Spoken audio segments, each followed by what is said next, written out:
Es estudiante de doctorado de la Universidad de Lausana, donde lleva a cabo investigaciones sobre la utilidad de los modelos de la inteligencia artificial para la meteorología tropical. Su trayectoria académica refleja una formación internacional porque tiene el título de ingeniero mecánico en Taiwán, donde también completó una maestría en la misma disciplina.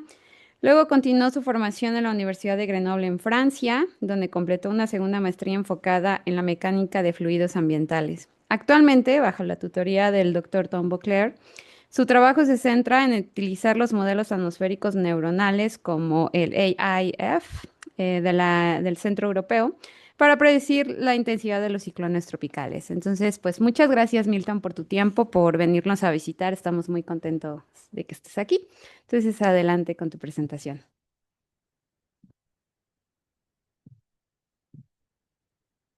Bueno, muy buenas tardes. Hoy les voy a hablar de los modelos atmosféricos neuronales y cómo podemos utilizarlos, o más bien cómo representan los ciclones tropicales. Ahora, para esto, voy a dividir la presentación en tres partes. La primera es una introducción breve a lo que son los modelos de pronóstico meteorológico. La segunda, en la cual voy a hablar también cómo se ocupan los modelos de pronósticos de inteligencia artificial y cómo los podemos postprocesar justamente para pronosticar la intensidad de los ciclones tropicales y después, al final, hacer una comparación entre los modelos tradicionales, entre los modelos de inteligencia artificial y los modelos postprocesados. Ahora, para la introducción, comenzamos a hablar de cuál es el objetivo de los modelos de pronóstico meteorológico. Bueno, claramente, tenemos, una vez que tenemos el estado de la atmósfera y tenemos un entendimiento, nuestro mejor entendimiento del estado de la atmósfera, queremos pronosticar cómo el sistema va a evolucionar. Ahora, con esto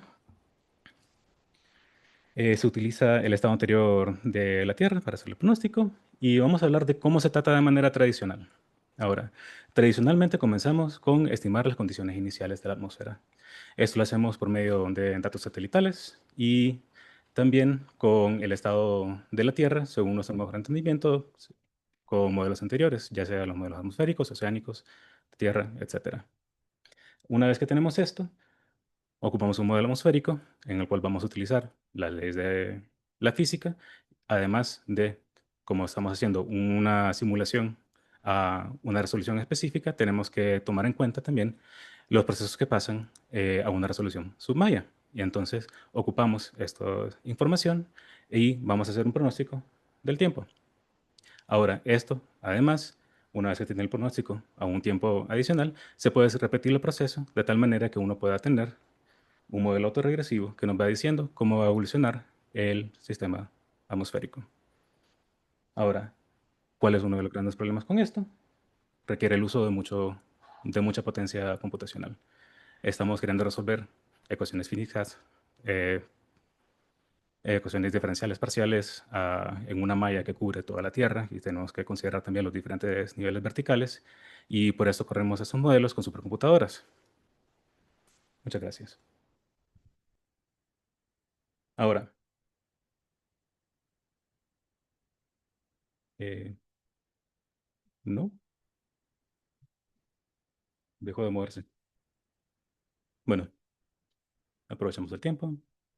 Ahora, ¿qué aspectos de este cuadro queremos reemplazar con la inteligencia artificial?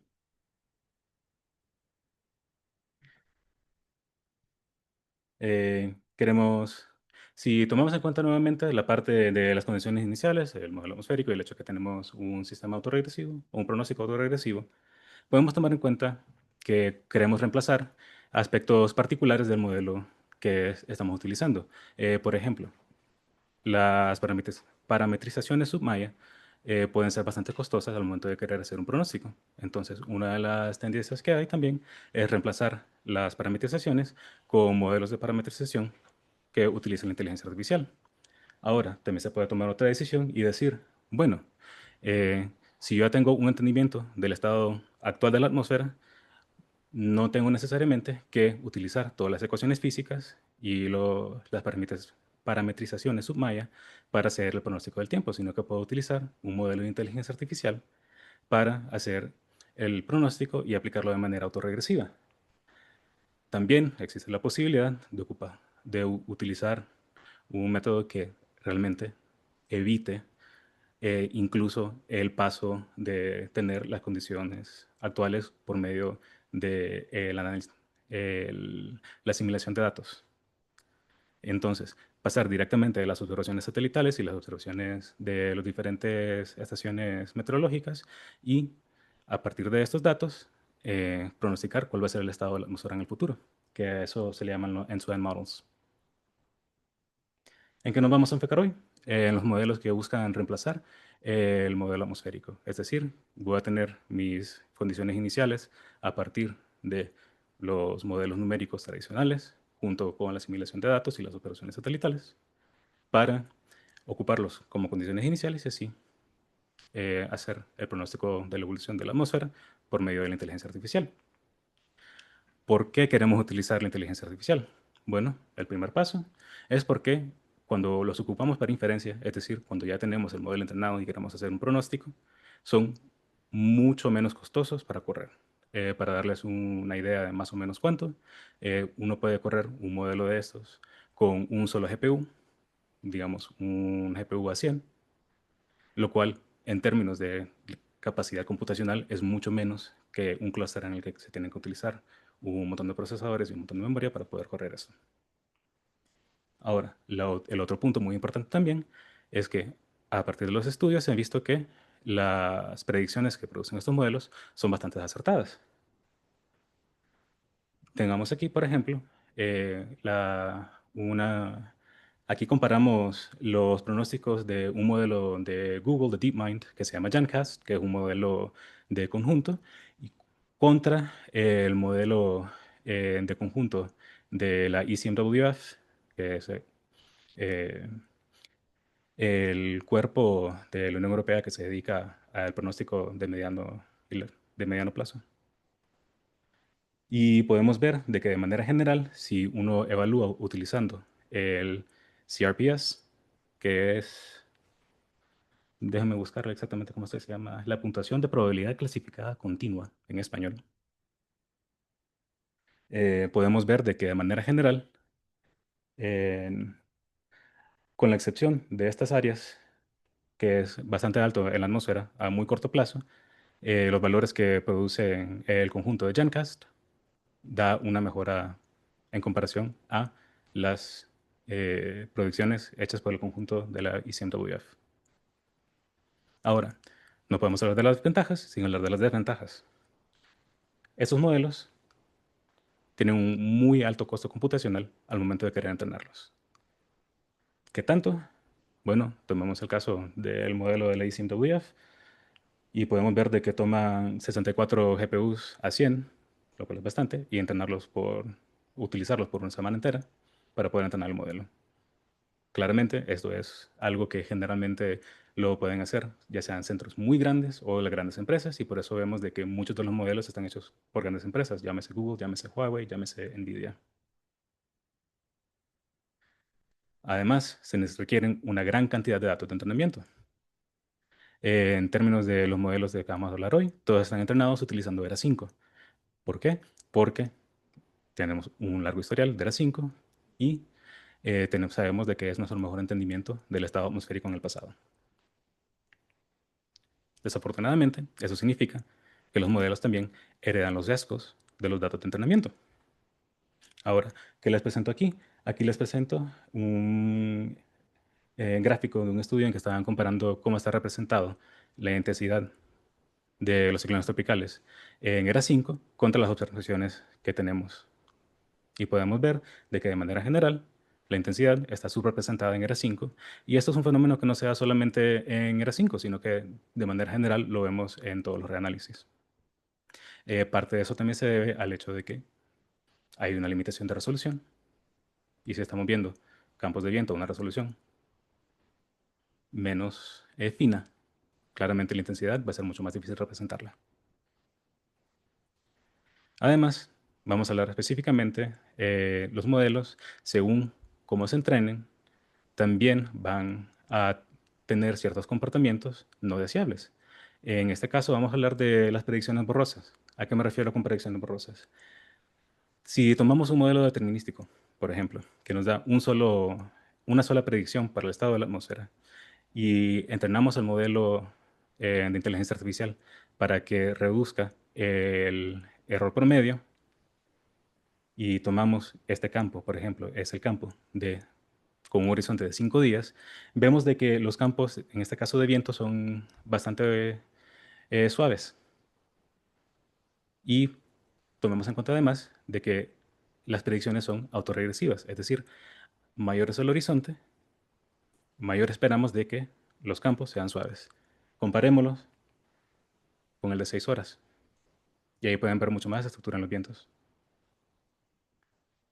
Y nuevamente, para que se puedan hacer la comparación, el de 5 días.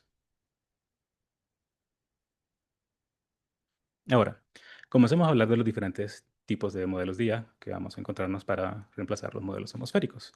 La primera generación, realmente, de los modelos que tenemos son determinísticos. Es decir, tenemos una sola predicción de los campos y ahí tenemos diferentes modelos. Tenemos PangoWeather, que lo entrenó Huawei, que fue uno de los primeros modelos realmente en impulsar más investigación en el tema. ForecastNet de NVIDIA. Tenemos GraphCast de DeepMind, es decir, Google. Y el modelo EAF Single, que es el modelo de la Unión Europea. Más recientemente, ha habido interés en crear modelos probabilísticos porque, de manera general, no nos interesa tener solamente una realización de los campos, sino que nos gusta saber con cierto grado de incertidumbre cómo va a presentarse el estado atmosférico. En estos modelos tenemos EFS Ensemble, que es el de la Unión Europea, tenemos GenCast, que es el de Google, y tenemos ForecastNet V3, que es el de NVIDIA. Pero bueno, espero que eso haya servido bien como una pequeña introducción a los diferentes modelos. Y ahora les voy a hablar de cómo se pueden postprocesar estos modelos para querer pronosticar la intensidad de un ciclo tropical. Ahora, esto está basado en un artículo que está en revisión, pero comencemos por agradecer a mis coautores, específicamente a Louis Poulin, a Tom Bucklow y a Alexis Bell, que son mis coautores en este artículo, y además a Mónica Feldman y a Jordi Bolívar, cuyos me ayudaron bastante en ciertos aspectos de la investigación. Ahora, ¿a qué me refiero con postprocesamiento? Hablamos anteriormente de tener un modelo para pronosticar el estado de la atmósfera. Esto me va a dar campos y yo quiero ver con estos campos que claramente no representan las observaciones tan bien como las queremos, qué tanto me puedo acercar a las observaciones si ocupo los campos e información sobre el estado del ciclón en el tiempo inicial para acercarme justamente a las observaciones según IV Tracks. ¿Cuál va a ser mi blanco? Como les digo, es IV Tracks. ¿Qué es IV Tracks? IV Tracks es el récord de intensidad reportado por las agencias a cargo de cada una de las cuencas. No solamente reportan la intensidad, sino que también reportan las trayectorias. Y después de eso, además, hay datos sobre la estructura. Pero hoy, ¿en qué nos vamos a enfocar? Yo específicamente estoy interesado en la intensidad de los ciclones tropicales y por motivos de sesgos voy a enfocarme en los valores reportados por las agencias estadounidenses. ¿Por qué?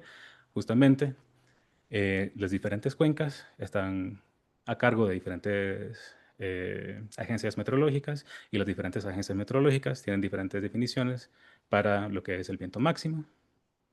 Entonces, ocupemos IBTracks, ocupemos los valores estadounidenses para así tener menos sesgo al momento de querer hacer una predicción. Ahora, me gustaría comenzar por ver un poco cómo se miran los ciclones según la inteligencia artificial. Y comencemos por intentemos tener un poco de entendimiento cualitativo antes de ver la parte cuantitativa. Si vemos PangoWeather, podemos ver la siguiente información. Estas son las condiciones iniciales que tenemos aquí arriba a la izquierda. Entonces, a partir de estos datos es lo que yo quiero utilizar PangoWeather para pronosticar cómo se va a ver el ciclón en el futuro. Aquí a la derecha, arriba, tienen justamente la predicción que hace PangoWeather. Abajo a la izquierda tenemos el objetivo. ¿Qué, qué se entrenó el modelo a hacer? Quiere llegar justamente a esta imagen. Esta es la representación de este ciclón tropical, en este caso Dorian en el 2019, y podemos ver de que hay claramente diferencia entre los dos. Y entonces aquí a la derecha tienen una idea de las diferencias entre la predicción y lo que quería predecir. Se ve que no están alineados, se ve que hay cierto grado de diferencia entre la velocidad máxima de los modelos, pero podemos decir que por lo menos hay una representación de los ciclones tropicales y queremos ver qué también nos podemos, o sea, qué también está en la representación. Ahora, ¿por qué postprocesar?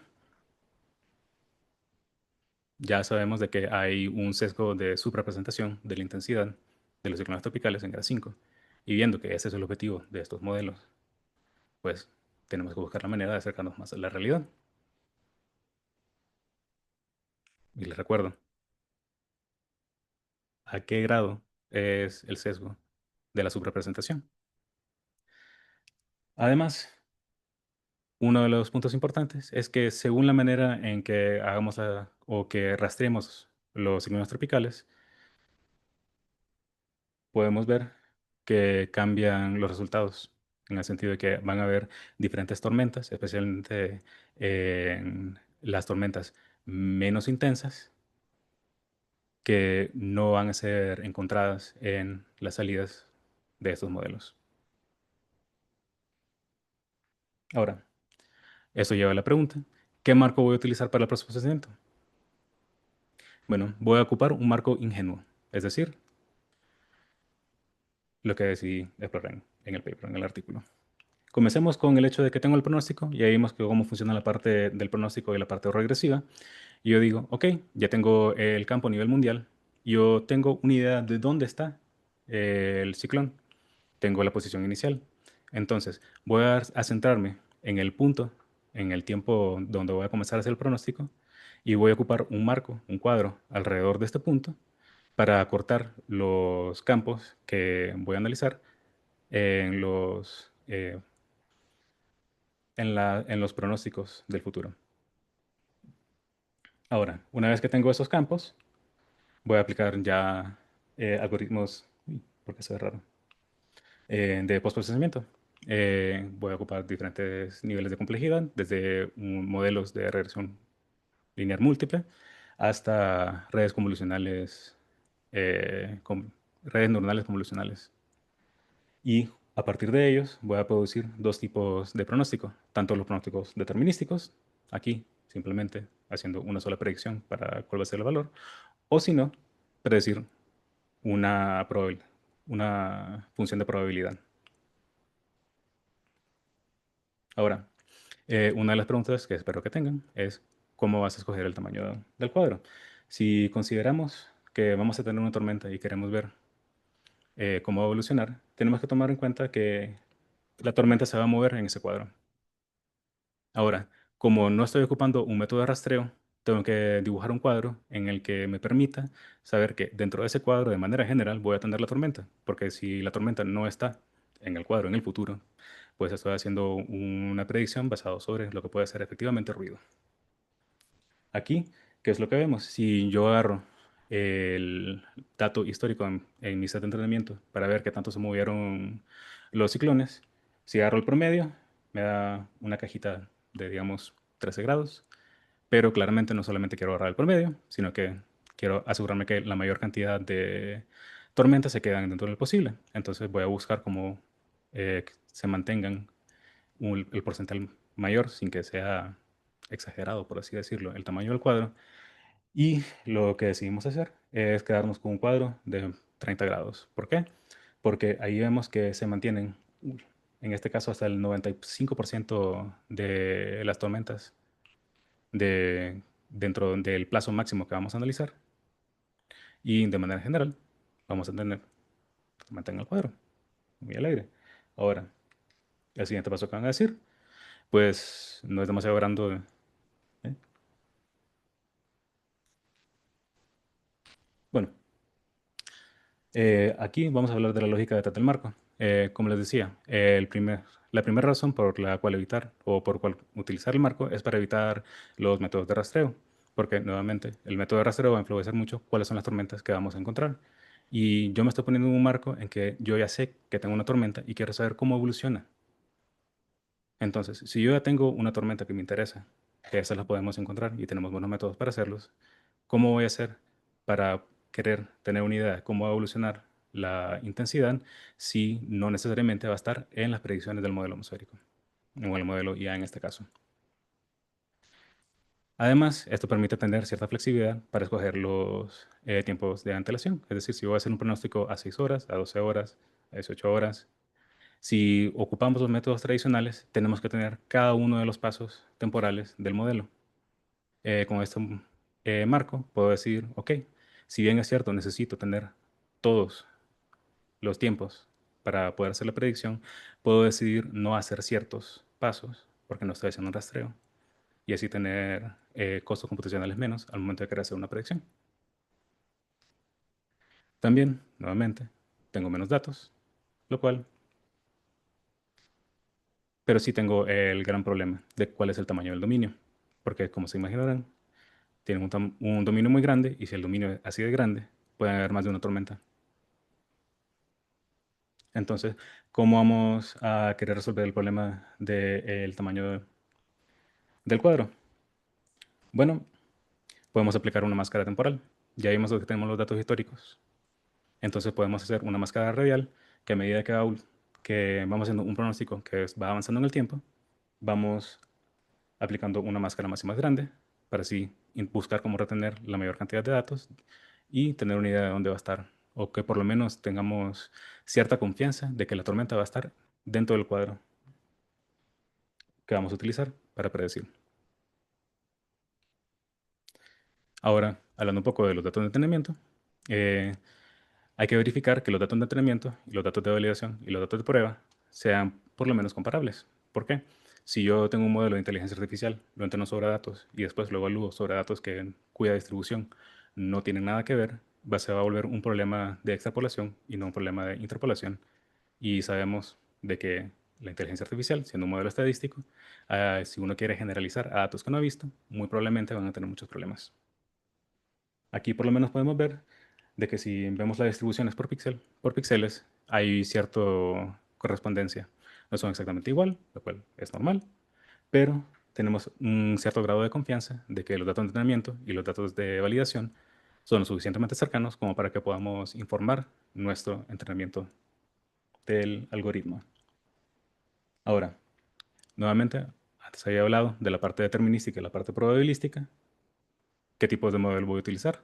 Modelos determinísticos, solo voy a tener un valor para la intensidad. Para esto digo, ok, voy a decir no necesariamente la intensidad, sino cuánto se va a intensificar el ciclón y lo voy a evaluar utilizando el error, la raíz del error cuadrático medio, es decir, el RMSE. Por otro lado, tengo los modelos probabilísticos. Ahí vamos a predecir los parámetros de la distribución, porque vamos a modelarlos con una distribución paramétrica. Y con esto vamos a predecir los diferentes parámetros para el cambio de intensificación, el cambio de intensidad del ciclón. Y eso lo vamos a evaluar con el CRPS. ¿Qué diferentes arquitecturas vamos a probar? Bueno, aquí vamos a hablar de una separación por la manera en que tratamos los datos. En el primero voy a hacer una reducción manual de los datos, es decir, una vez que tenga los pronósticos y tenga los cuadros, yo voy a decir, voy a agarrar un valor de los diferentes campos y lo voy a hacer de manera manual, porque eso es bastante más sencillo. Puedo buscar la velocidad máxima dentro del campo y esto es un valor que espero sea informativo al momento de querer hacer una predicción sobre cuál va a ser la intensidad del ciclón. Sin embargo, también tenemos modelos más complejos que pueden realmente procesar los datos con cierto grado espacial. Ahí tenemos las redes, por ejemplo, las redes convolucionales. Y en este caso voy a ocupar los diferentes campos que predice el modelo directamente y además de eso le voy a agregar ciertos datos que le van a dar contexto al modelo, en donde va a ser cuál es la posición inicial del ciclón, cuál es la intensidad según las condiciones iniciales y qué tanto en el futuro está queriendo hacer el pronóstico. Ahora, para los modelos sencillos que vamos a utilizar la reducción manual de los datos, vamos a ocupar dos tipos de modelos. Uno es la regresión lineal múltiple y el segundo es las redes neuronales sencillas. Y después tenemos las redes convolucionales sencillas y UNet para darle un poco más de complejidad al asunto. ¿Por qué? A final de cuentas, si yo tengo un montón de tipos de modelos, esos pueden servir para darnos cuenta si realmente es necesario o qué tanto podemos confiar en los modelos más complejos una vez de que tenemos eh, un pronóstico. Es decir, si yo tengo un modelo sencillo que funciona igual que el modelo más complejo, de nada me sirvió el modelo complejo. Ahora, ¿qué tal funcionan? Veamos acá. De manera general, si los comparamos con persistencia y con una climatología sencilla, vemos de que sí, los modelos dan más información, ¿verdad? No solamente eso, vemos que la reducción manual de datos viene siendo un poco más favorable que utilizar los métodos convolucionales. Y esto lo podemos ver, por ejemplo, en este punto que viene siendo la predicción para 72 horas según la red neuronal sencilla. Y de manera general, funciona mejor que la red neuronal convolucional, tanto la sencilla como el UNet. Ahora, vamos a hablar un poco más sobre cómo podemos comparar los pronósticos que hacen estos diferentes modelos. Y aquí, nuevamente, parte de la información que estoy utilizando viene con un trabajo de una colaboración con muchos autores, así que aquí sus nombres. Y se les agradece a todos por todo su apoyo. Ahora, comencemos por hablar cómo representan los modelos o cómo caracterizan los autores, qué también funcionan los modelos para predecir los ciclones tropicales. Si vemos Penguin Weather, dicen, ok, cuando inicializamos los modelos con los datos de reanálisis, vemos de que funcionan bastante bien. Además de esto, si dicen, ocupamos un método clásico para encontrar el mínimo de la presión a nivel del mar, para encontrar los ciclones que nos interesan. Y está basado en un algoritmo de un newsletter de la ECMWF en el 2004-2005. Si nos vamos a las predicciones o al paper de ForecastNet, ellos dicen, bueno, no vamos a hablarlo de manera cuantitativa en todos los diferentes ciclones. Lo que me voy a enfocar es en un solo huracán. Ellos se enfocan en el huracán Michael. Y el comentario que hacen es que sería bueno evaluarlo. Así que dejan una pregunta abierta para la comunidad para que digan qué también funciona el modelo para predecir los ciclones tropicales. Si nos vamos para el equipo de investigación en DeepMind, es decir, Google, dicen, ok, bueno, aplicamos un algoritmo de rastreo basado en los datos de la ICMWF. Ocupamos diferentes modelos de rastreo para nuestro modelo y para nuestro modelo de referencia. Y cuando verificamos que también funcionan, lo vamos a hacer únicamente sobre las tormentas que encuentran ambos modelos. Ahora, espero que a estas alturas estén notando de que esto dificulta hacer una comparación entre todos los diferentes modelos, porque cada uno se está reportando los valores de una manera, o ocupan diferentes algoritmos de rastreo, o, o. Pero bueno, si queremos ver cuáles son las diferentes maneras que tenemos para querer hacer una comparación entre los diferentes modelos, podemos utilizar eh, lo que DeepMind pone a nuestra disposición, que es WeatherLab. Y aquí les dejo el vínculo. Y WeatherLab es una plataforma que la llaman experimental, en la cual pueden ver qué también representan los ciclones tropicales, los modelos de DeepMind, y hacen una comparación con los modelos tradicionales. Veamos, por ejemplo, el caso de Otis. Si nos ponemos en el 23 de octubre del 2023, a mediodía, UTC, ¿Cuál viene siendo el pronóstico según el modelo de el conjunto del ICMWF? Lo tienen aquí enfrente de ustedes y como pueden ver, no muestra la intensidad que realmente se vio. Y esto es un problema, porque ocupamos estos modelos para justamente ver y tomar las decisiones de riesgo alrededor de los huracanes y los ciclones tropicales en general. Comencemos a ver qué también funcionan los modelos de IA, de inteligencia artificial. Si ocupamos GraphCast, que es un modelo muy bueno, vemos de que la intensidad del ciclón está subrepresentada por gran subestimación. Y esto, si lo pensamos, es relativamente normal, considerando de que está entrenado con ERA 5. Entonces, no nos informa mucho.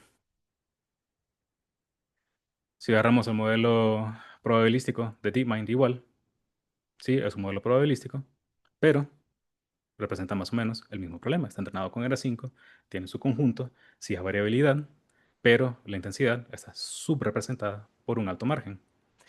Y aquí tenemos un poco de buenas noticias. Está el modelo FNV3, que es un modelo experimental. Ellos aún no han dado nada de la información sobre qué están haciendo específicamente para este modelo, pero vemos de que hay una representación mucho más acertada del ciclón tropical, de la intensidad, tanto para el viento como para la presión mínima. Y esto nos da un poco de esperanza de que tal vez esos modelos nos puedan servir para algo en términos de los ciclones tropicales. Pero como decía, necesitamos buscar cómo hacer o cómo comparar no solamente los modelos de Google, porque es muy bonito que ellos me digan de que el modelo funciona muy bien, qué alegría, cuando también los quiero comparar con todos los otros modelos y también hablar no solamente sobre las tormentas que me digan necesariamente ellos, sino sobre todas las tormentas que se han dado en un año. Ahora, los modelos son lo suficientemente pequeños para correrlos en un GPU A100. Afortunadamente, en Unity tenemos eso, un GPU A100, más de uno, y con esto podemos generar todos los campos que necesitamos. Además, hay software libre que uno puede utilizar para hacer el rastreo de las tormentas. Y este viene siendo uno de los softwares más utilizados en la parte del rastreo de los ciclones y el estudio sobre el rastreo de los ciclones. Y entonces, el otro paso que vamos a hacer es que vamos a comparar cada uno de los modelos y las trayectorias que encontramos con el software de rastreo con las observaciones. ¿Por qué con las observaciones? Porque si las hacemos directamente a las observaciones y vemos cómo cada uno de los modelos representa la intensidad con respecto a las observaciones, podemos compararlos directamente. Porque entonces ya tenemos un punto fijo que nos permite hacer una comparación directa entre los diferentes modelos. ¿Qué tan buenas son las trayectorias? Bueno, aquí nuevamente, si agarramos el error posicional directo, la distancia de Haversine o ocupando el semiverseno, podemos ver de que los modelos de manera general obtienen un error bastante bajo. Ahora, esto es si tomamos en cuenta únicamente las tormentas que se encuentran en los modelos. Desafortunadamente, si agarramos todas las tormentas, los modelos tienen un error más alto. En este caso, si yo no tengo una tormenta, ¿qué es lo que hacemos para evaluar? Decimos, ok, cuando no tengo un valor, o sea, si no tengo una trayectoria, si no tengo un punto de intensidad, entonces voy a regresar a un modelo sencillo, en este caso, la persistencia, para rellenar los puntos que estoy queriendo pronosticar. Y ahí vemos de que el modelo, los modelos de manera general, se van acercando bastante más. Hay menos diferencia entre los diferentes modelos y como hay muchas tormentas que no son representadas en los pronósticos, se genera bastante el valor. ¿Qué tal la intensidad? Pues aquí ya solamente estamos ocupando el valor sobre todas las tormentas y vemos de que tiene un error que va en donde sí tenemos ForecastNet V3, no, perdón, no ForecastNet, FNV3, que viene siendo el modelo experimental de Google, que da un valor bastante más acertado y funciona bastante bien. Pero bueno, ya para ir para más o menos terminando, cómo se mira Otis según el procesamiento de Penguin Weather. En este caso podemos ver de que tenemos Penguin Weather, la predicción que saca, que es una intensidad mucho más baja, pero ocupando el marco de postprocesamiento que les presenté, por lo menos vamos sacando un poquito más, aunque hay mucha incertidumbre, pero viene siendo una respuesta mejor que lo que teníamos originalmente. Y con eso, y si quieren ver la red convolucional, ven de que viene siendo bastante similar, nada más de que tiende a sobrepredecir más. Y con eso termino.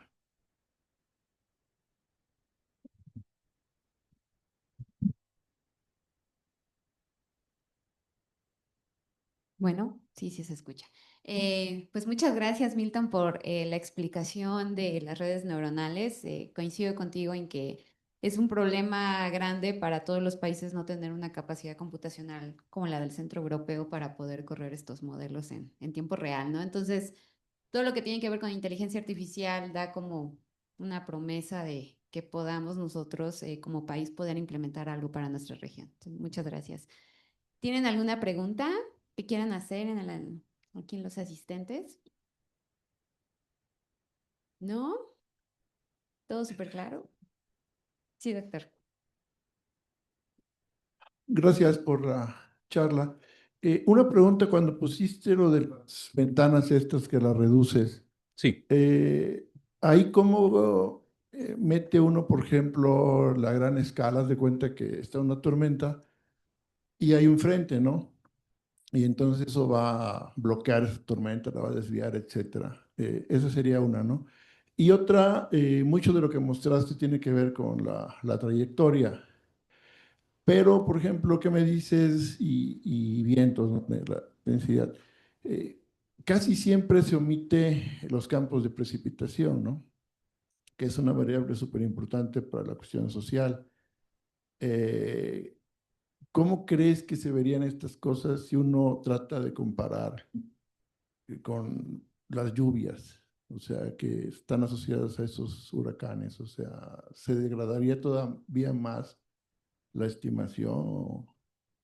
Y otra cosa que también la mencionaste, ¿no? Que realmente, pues aquí lo que a muchos nos interesa es la cuestión del tiempo y cómo van a cambiar estos huracanes con cambio climático, ¿no? Y alguna vez nosotros asistimos a un foro en Nueva York en el 2010, 2011, de este que estaba de moda Big Data y todas estas cosas. Y ellos ahí nos comentaron que el gran problema que teníamos aquí es que redes neuronales y entrenamiento y todo eso pues depende fundamentalmente de cosas que ya sucedieron y que si en un futuro comienzan a aparecer cosas raras, como estas lluvias que acaban de ocurrir recientemente, ¿no? Eso pues no va a estar metido en ese periodo de entrenamiento y no se va a poder ver. ¿Eso sigue siendo un problema fundamental o hay algunos avances? O sea, y sería todo. Muchas gracias. bueno, comenzando con la primera pregunta, viendo a escalas mayor cómo pueden representarse los diferentes sistemas que les interesa. En este caso, estamos confiando en el modelo de inteligencia artificial para tomar en cuenta los procesos a una escala mayor, porque de ahí es donde vienen los campos atmosféricos con los que estamos trabajando. Ahora, sí, si bien es cierto, pueden tener cierto impacto sobre cómo va a evolucionar el sistema, pero estamos confiando de que la inteligencia artificial, que ya vio diferentes sistemas en donde que van a afectar las diferentes trayectorias y los diferentes ciclones tropicales, que ésta pueda representarlo lo suficientemente bien para que nosotros podamos ocupar los campos directos y no preocuparnos tanto sobre el estado a una escala mayor. Para la segunda pregunta, que estábamos viendo la parte de la precipitación, le recuerdo de que estos están entrenados con ERA 5. Ahora, desafortunadamente, sabemos de que ERA 5 tiene muchos problemas con la parte de precipitación. Por ende, también esperamos de que no necesariamente vayan a ser los mejores campos de precipitación que se puedan predecir. Ahora, ¿qué tanto nos pueden informar sobre la precipitación real? Esto ya viene siendo un estudio un poco más complicado. Estoy de acuerdo de que es muy importante, especialmente para la parte socioeconómica, ver cómo van a ser las precipitaciones, pero es algo que se tiene que seguir evaluando, especialmente a medida que van evolucionando estos diferentes modelos y que se van mejorando sus capacidades. Por ejemplo, le doy el modelo no de conjunto, sino el determinístico de EAFS. Acaba de sacar una versión nueva en que buscan mejorar justamente la predicción de la precipitación, eh, ya cambiando ciertas decisiones que habían tomado para la primera versión y logran una mejora significativa. Ya hablando de la parte de cómo se mira con la parte del cambio climático, bueno, sí, estamos claros de que los modelos de inteligencia artificial dependen en los datos de entrenamiento justamente y poder tener la variabilidad máxima que se pueda dentro de, el estado o más bien tener la variabilidad del estado atmosférico que sea representada en los datos de entrenamiento sea lo más diversa posible. Por eso es que también decimos de que para entrenar todas esas inteligencias artificiales se necesita la mayor cantidad de datos posible y por ende que se ocupa ERA 5 y no, por ejemplo, correr un modelo atmosférico a una resolución muy alta, llámese 10 kilómetros, 1 kilómetro, 2 kilómetros por un año y querer entrenar un modelo a raíz de eso, porque justamente no va a haber visto suficiente variación a escala climática como para realmente tener una representación buena. Ahora, en términos de qué también pueden representar los modelos, los eventos extremos a medida de que vemos un mayor efecto por las emisiones antropogénicas, pues esto ya viene siendo un campo de estudio entero. Así que no le puedo dar una respuesta así muy corta. Lo que sí le puedo decir es de que hay muchos estudios en cuanto a qué tanto se pueden utilizar las redes neuronales para hacer este tipo de modelos y hacer comparaciones a nivel climático. Le puedo apuntar, por ejemplo, eh, Clemson es una base, es un benchmark dataset que sirve justamente para evaluar que también funcionan diferentes parametrizaciones impulsadas por inteligencia artificial en los modelos climáticos.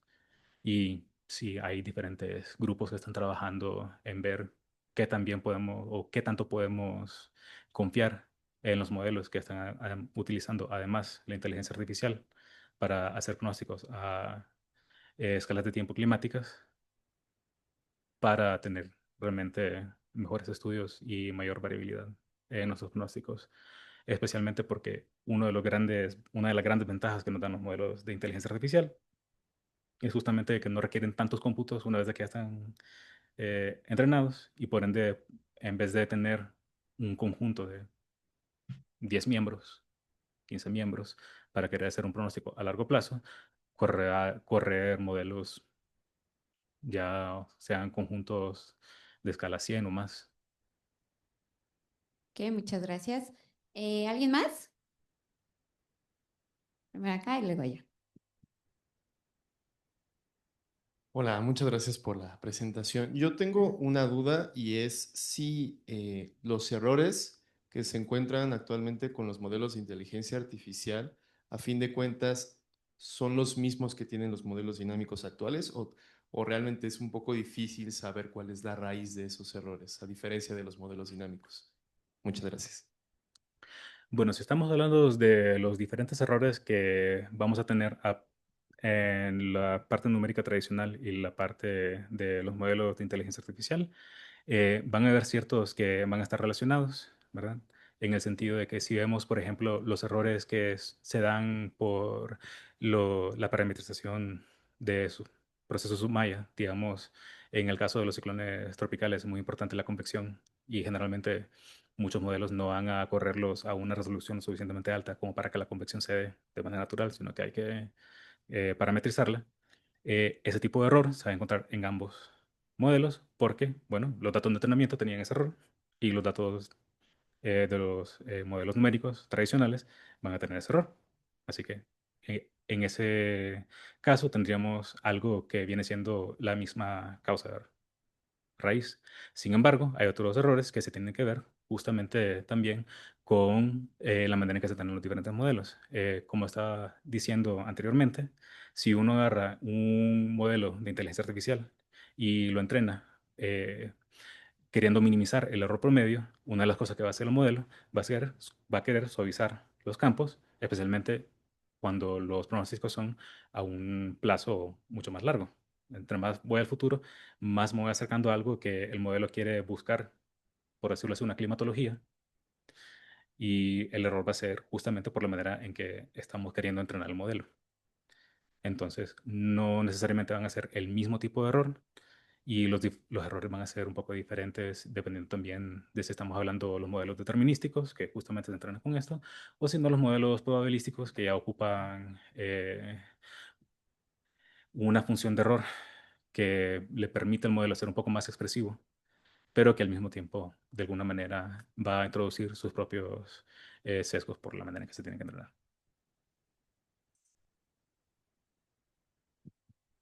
Muchas gracias por tu presentación. Oye, eh, ¿hay ya alguna estadística de cómo, qué también hace GraphCast, ForecastNet, todos esos modelitos bueno, modelotes de inteligencia artificial versus ERA 5 en cuanto a la representación de ciclones tropicales? Bueno, Bueno, dime. Bueno, en cuanto a los diferentes modelos, tenemos que tomar en cuenta de que si los modelos determinísticos, llámese PanguWeather, llámese ForecastNet, llámese GraphCast, fuesen perfectos, te darían justamente ERA 5. Y entonces, justo ahí viene mi segunda pregunta. O sea, ya sabemos que entonces no lo pueden reproducir bien. Y no mejor que era 5 y dijiste que era 5 ahí regular, ¿no? Ujú. Entonces, digamos, no están bien, ¿no? ¿No? A ver, si estamos hablando, la ventaja que tiene ERA 5 es que es nuestro mejor entendimiento de la atmósfera en el pasado. Es decir, sí, no es perfecto, está largo de ser perfecto, pero es lo mejor que tenemos. Ok, pero no está bien, ¿no? O sea, es lo mejor que tenemos nada más, ¿no? El humor que tenemos si queremos ver el estado atmosférico a nivel mundial. Ya si se quiere ver a nivel regional específico, se pueden correr simulaciones de mayor resolución, pero ya viene siendo otro proyecto. Y se pudiesen entrenar igual modelos que sean modelos regionales, que en vez de que sea yo quiero tener un pronóstico del estado atmosférico completo, sino que quiero buscar a partir de datos, ya sea de ERA 5 de análisis o cualquier otras condiciones iniciales, querer correr un modelo, llámese regional, que sea el equivalente ¿cómo se llama? Utilizando las mismas arquitecturas de inteligencia artificial. Ok. Y entonces, pensando en el marco de postprocesamiento que mencionas, ¿Sí? eh, ¿qué realmente estás tratando de mejorar ahí? Y si hiciste un análisis de sensibilidad, hablaste de que era muy dependiente del tamaño de la región que usaras. ¿Hiciste un análisis de sensibilidad de qué tan importante era eso, más allá de ver cuánto, de lo que mostraste en la gráfica, de cuántos ciclones se movían en el área que tenías ahí? El análisis de sensibilidad no lo he hecho porque justamente querer hacerlo para todos los diferentes modelos que vimos ya venía siendo un poco oneroso. De por sí, la cantidad de tiempo que me tomó hacer todo el estudio fue mucho más de lo que esperaba originalmente. Pero digo lo siguiente, si tomamos en cuenta el marco que tenemos, conservamos la gran mayoría de las tormentas. Si lo haces mucho más pequeño, el problema que vas a tener es que vas a reducir mucho el horizonte temporal al cual vas a querer utilizar para hacer el pronóstico. Y llega un punto en el que si estoy queriendo ver cómo va a evolucionar dentro de 24 horas, es bastante más difícil querer vencer un modelo sencillo. Y también se pueden entrenar modelos específicamente para eso y tener un cuadro más pequeño y limitarlo.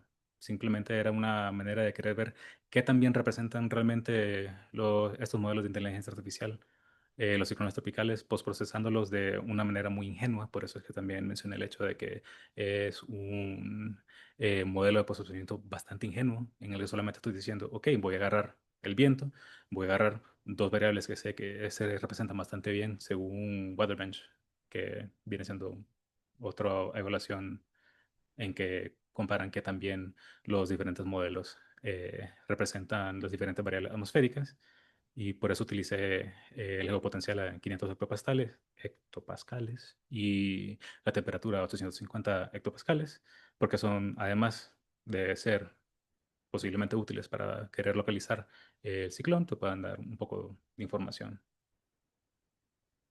Pero hay todo un mundo para seguir estudiando y sí, justamente lo siguiente que quiero hacer es seguir un marco menos ingenuo en el que se utilicen ya campos que sean un poco más representativos del potencial para intensificación de la tormenta, llámese no directamente la temperatura de superficie del mar, porque la mayoría de estos modelos no la proveen, no la quieren porque son meramente atmosféricos, sino ver en este caso el skin temperature, que viene siendo un buen proxy.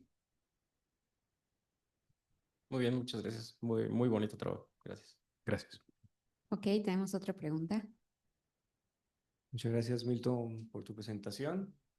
Creo que te vas a sacar un poco de tu zona de confort, porque este tema da para unas discusiones muy interesantes y te metiste en un problema en el ejemplo que mostraste, pues, muy difícil con Botis, pues que los modelos, yo entiendo que el enfoque que en este momento tienes es ver cómo estos modelos de inteligencia artificial pueden hacer buenos pronósticos, esa es como tu pregunta de investigación, pero los modelos dinámicos fallaron para pronosticar Otis. Y digamos que uno puede agarrar un modelo dinámico y entonces el hecho de que fallen también es una oportunidad de investigación en el sentido de, bueno, ¿qué procesos físicos no estoy representando bien para que ese modelo fallara? Entonces uno empieza a jugar con los modelos dinámicos y bueno, mejoremos la representación de los flujos superficiales, mejoró el pronóstico, mejoró la representación. Entonces uno empieza a decir, bueno, los procesos superficiales son muy importantes para entender este problema. O yo apago en el modelo eh, radiación de onda larga en tope de atmósfera o algún forzante pues de gran escala y no pasa nada. Entonces digo, bueno, en este caso no fue tan importante esto. Entonces uno puede jugar con esos modelos y con la física del modelo, la resolución y vas entendiendo un poco, o sea, no, la pregunta cambia, no quiero mejorar el modelo o no quiero mejorar el pronóstico, sino quiero entender qué es la física de ese proceso que llevó a que ocurriera ese fenómeno. Y entonces me parece interesante porque creo que las redes, la inteligencia artificial también se puede usar para responder ese tipo de preguntas. Y entonces no es lo que estás presentando hoy, pero quería que me comentaras qué Eh, opinas, qué sabes de esto, de esas aproximaciones. Bueno, aquí podemos hablar de muchas diferentes avenidas que se pueden tomar de investigación en cuanto al mejoramiento del entendimiento de los procesos físicos, por ejemplo, en los ciclones tropicales.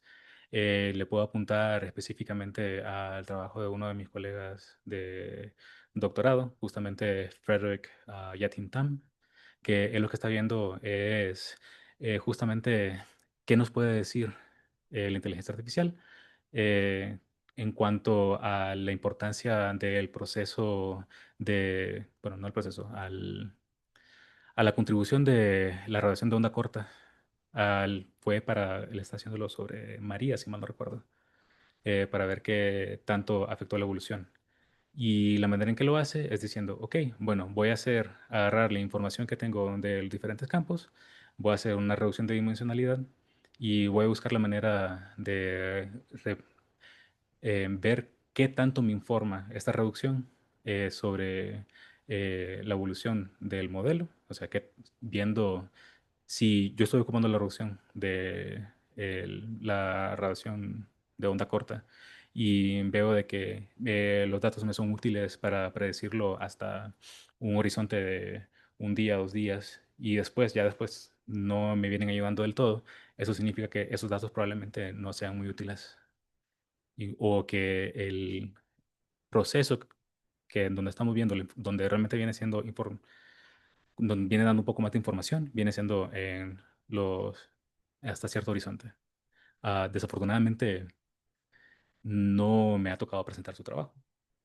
Idealmente, no lo ha presentado él. pero sí le puedo apuntar si la hecho y ya tienen el artículo publicado, si mal no recuerdo, así que con mucho gusto lo comparto. Eso viene siendo por un lado. También están diferentes modelos de inteligencia artificial que lo que buscan hacer es encontrar una ecuación. A eso le llaman equation discovery, el descubrimiento de ecuaciones, y eso es decir, ok, si vemos los diferentes modelos, uno puede decir que de manera general, a medida de que vamos incrementando los parámetros, va a ir cambiando qué también representan el fenómeno que queremos describir.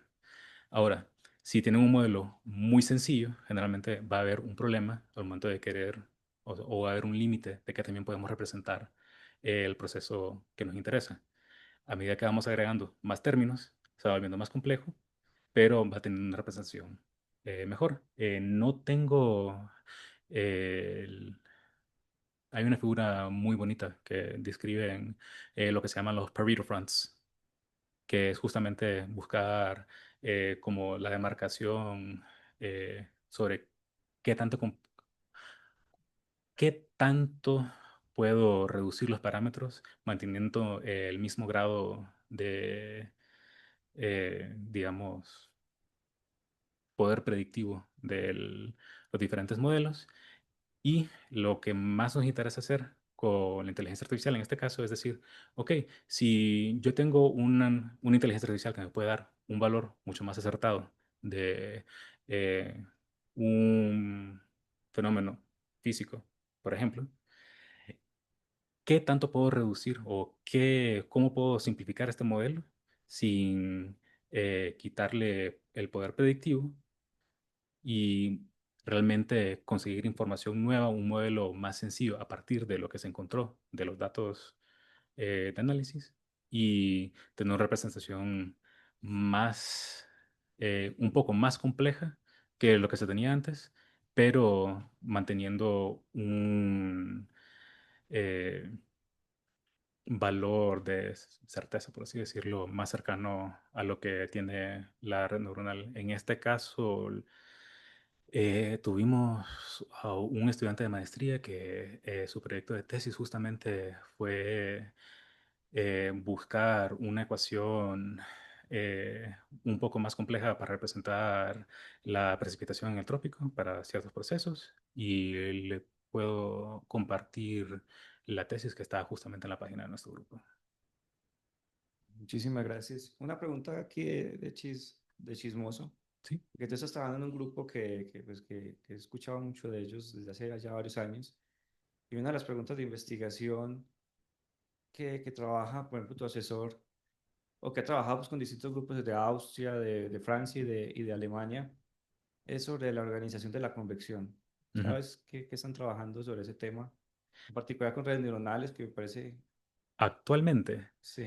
les soy franco, no estoy 100% seguro. Tom trabaja en muchas cosas a la vez y llegó un punto también en que yo me dije, ok, nunca voy a poder seguir todo lo que está haciendo Tom con todos sus colaboradores, así que lo que vaya presentando lo voy absorbiendo, pero sí en la parte de la parametrización de convección, sé que él ha trabajado mucho con eso, lo voy presentando también, pero en qué están trabajando específicamente ahorita, no les sabría Sí, decir. porque ha estado trabajando con modelos pues, de altísima resolución pues, de resolución de nubes, o sea, Ujú. modelos que pueden resolver las nubes a escala casi que metros.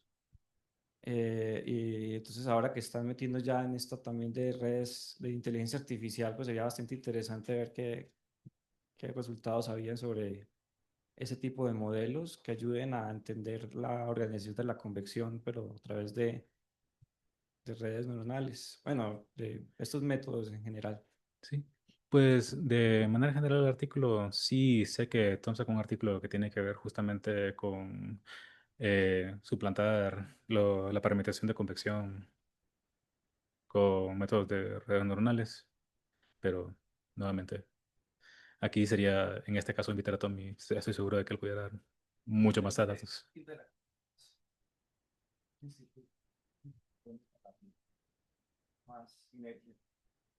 Bueno, muchas gracias. Un aplauso para Milton.